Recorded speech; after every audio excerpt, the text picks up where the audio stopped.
The British shot 50 unarmed women. December 16, 1929, Aba, southern Nigeria. Their crime? Refusing to pay taxes. The British colonial government had a simple demand: tax the women. The Igbo women had a simpler answer: no. What happened next became the largest women uprising in colonial African history. They surrounded British government buildings. They demanded the removal of corrupt chiefs. They chanted, they sang. And when British soldiers opened fire in the town of Aba, killing 50 women and injuring 100 more, they still didn't stop. Within weeks, the British Empire had surrendered, the tax plan cancelled, the warrant chiefs removed, the colonial system reformed. All because Nigerian women said one word. This is the Aba Women's War of 1929, and this is how 25,000 Igbo women brought the British Empire to its knees. But to understand how a tax on women could spark a revolution, you need to understand what the British had already done to the Igbo people. Before the British arrived, Igbo societies didn't look like other African kingdoms. There were no emperors, no kings, no centralized authority. Instead, power was decentralized. Decisions were made by councils of elders. Disputes were settled by 8 great societies. Communities governed themselves. And women held real power. They controlled the markets. They controlled trade in palm oil, textiles, and foodstuffs. They had their own political assemblies separate from the men. They could sanction men who violated community standards through a practice called sitting on a man, a form of social pressure that was devastatingly effective. The British hated it because the British colonial system required one thing: clear hierarchy. They needed chiefs they could bribe, kings they could control, a chain of command they could manipulate. But the Igbo didn't have that. So the British invented it. In 1891, they created a system called warrant chiefs. They took random men, sometimes the ruthless, sometimes the willing to collaborate, gave them a warrant, a uniform, and told them, "You are the chief now. Collect taxes for us." These men had no traditional authority, no legitimacy, no respect. They were British puppets, and the Igbo people despised them. By the 1920s, these warrant chiefs were taxing everyone. You harvested, they tax. Your land, tax. Your palm oil production, tax. The British called it native administration. The Igbo called it theft. But even then, there was one line the British hadn't crossed. They hadn't taxed the women. Women economic activities, the market, the trade networks, the palm oil pressing. This was sacred space in Igbo society. To tax women's work was to fundamentally attack Igbo social structure. But in 1929, the British didn't care about Igbo social structure. They cared more about revenue. The global economy was collapsing.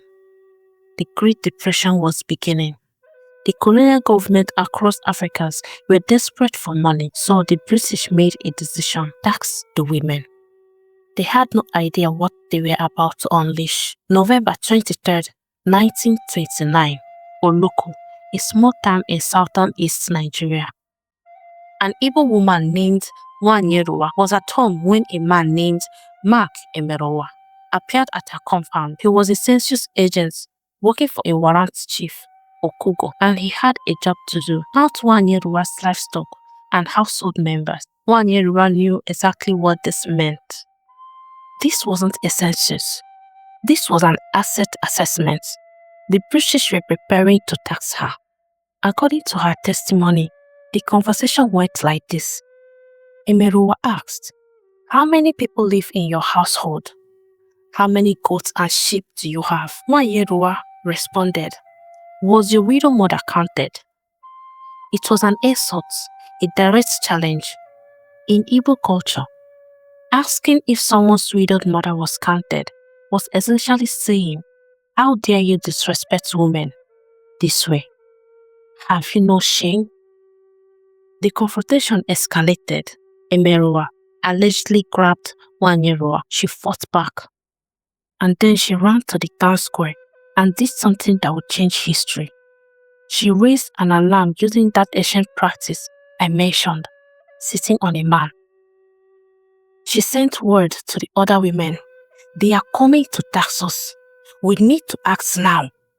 Within hours, hundreds of women gathered at Warrant Chief Okogo's compound. They demanded he swear an oath that women would not be taxed. They surrounded his home. They chanted. They sang songs of mockery and resistance. Okogo, terrified, sent words to the British district officer for help. But the women didn't wait for response. They sent messengers to the neighboring town. The message was simple. The British are trying to tax the women. Join us. And they did. By the hundreds, then by the thousands. What started as one widow refusing to let a man count her goods became a movement that would span 2 provinces and involve 25,000 women. Within a week, the uprising had spread to Umuahia, Aba, Owerri, Opobo, major towns across the Igbo land. The women had 3 clear demands. 1. No taxation of women. 2. Remove the warrant chief, all of them. 3. Restore traditional form of governance. And they weren't asking politely. They moved from town to town, organized groups, sometimes hundreds, sometimes thousands.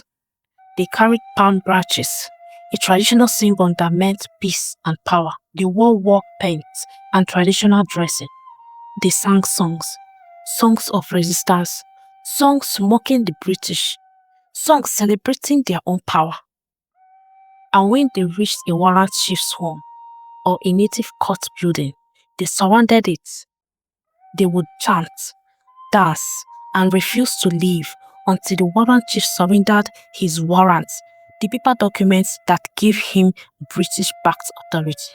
Some chiefs fled into the bush. Some begged for mercy. Some immediately handed over their warrants and asked for forgiveness. The British administrators were completely bewildered. In colonial reports from the time, you can see their confusion. The women appear to have gone mad. They refuse all attempts to negotiations. We cannot understand the organization or their demands. But the women weren't mad. They were brilliantly organized. They had leaders. Women like Ikonia and One Lydia coordinated movement across multiple towns. They used the same communication networks women had always used. Market connections, kinship ties, aid-grade societies. They moved quickly, striking multiple locations at once, keeping the British off balance. They maintained strict disciplines. This wasn't a chaotic mob, it was a coordinated political movement. The British called it the Women's Riot, but the Igbo called it Ugomai, the Women's War. Because this wasn't disorder, this was strategy. For nearly a month, the women held the British colonial system hostage. The government offices were surrounded. Court sessions were cancelled. Warrant chiefs in hiding. The British were losing control, and they didn't know how to respond. You can't shoot unarmed women singing songs, right? Well, December 1929, the town of Aba. Thousands of women had surrounded the native court building. They would be there for days, chanting, singing, demanding the removal of the warrant chiefs and an end to plans for women's taxation. Inside, the British district officer, a man named Charles Whiteley, was panicking. He tried negotiation. The women refused. He tried sending them away. They wouldn't leave. They tried calling in their husbands to control them. The husband said, "These are our wives, our mothers, our sisters. They are right. We support them." Whiteley felt he was losing control of the entire region, so he made a decision that would stain British colonial history. He called in armed troops.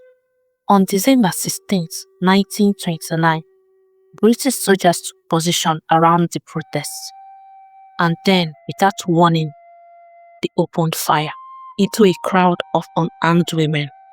The official British casualty report would later state 50 women killed, 50 wounded. But the Igbo oral history says the numbers were much higher. Over hundreds died, hundreds more injured. Similar shooting happened in other towns, in Opobo, in Utuitim. By the end of December, more than 50 women, mothers, daughters, grandmothers were all confirmed dead. Not one of them had been holding a weapon. The British press tried to blurry the story. They called it necessary pause to restore order. But word spread. In London, anti-colonial activists seized on it as a proof of British brutality. In Nigeria, something unexpected happened. The women didn't stop. Even after the massacre, even after the killing, they kept protesting for weeks, and the British realized they had made a catastrophic mistake. By January 1930, the British colonial government was in crisis. The killings at Aba had made international news. The women protests were still ongoing, and the entire system of Oran chiefs, the foundation of British direct rule in Igbo land, was collapsing. The British had two choices: send in the full military and violently suppress the movement, which would mean killing potentially thousands more women and sparking an even larger uprising, or surrender. They chose surrender. In early 1930, the British government established a commission of inquiry to investigate what had happened. For months, Igbo women gave testimony. They named names. They described abuses. They demanded justice. The commission's findings were damning. The Waranchi system had been corrupt and oppressive. The plan to tax women had been culturally insensitive and economically destructive. The shootings at Aba had been excessive and unjustified. The British were forced to act. The tax on women cancelled permanently. The warrant chief system dismantled. Many chiefs were removed from power entirely. Native courts restructured to include more community representation. Women's political role officially recognized in colonial government for the first time. The women had won, not completely, not everything. The British were still in power. Colonialism continued. They had forced the largest empire in the world to back down. They had proven that resistance worked, and they have done it without firing a single shot. The Aba women's soul became a legend, not just in Nigeria but across colonial Africa. It proved colonial powers could be challenged, that system of oppression could be reformed through organized mass action. When Nigeria fought for independence in 1950s and 60s, activists and organizers looked back to the women of 1929 as proof that the British could be defeated. The Aba women's war also fundamentally changed how historians understand African resistance to colonialism. For decades, the story of colonialism was told as the Europeans came, Africans were conquered, end of story. But the women of Aba showed something different. They showed that resistance was constant, strategic, and often led by those the colonizers underestimated most: women.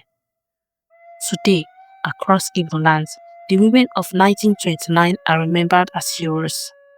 There are monuments in Aba and Oloko.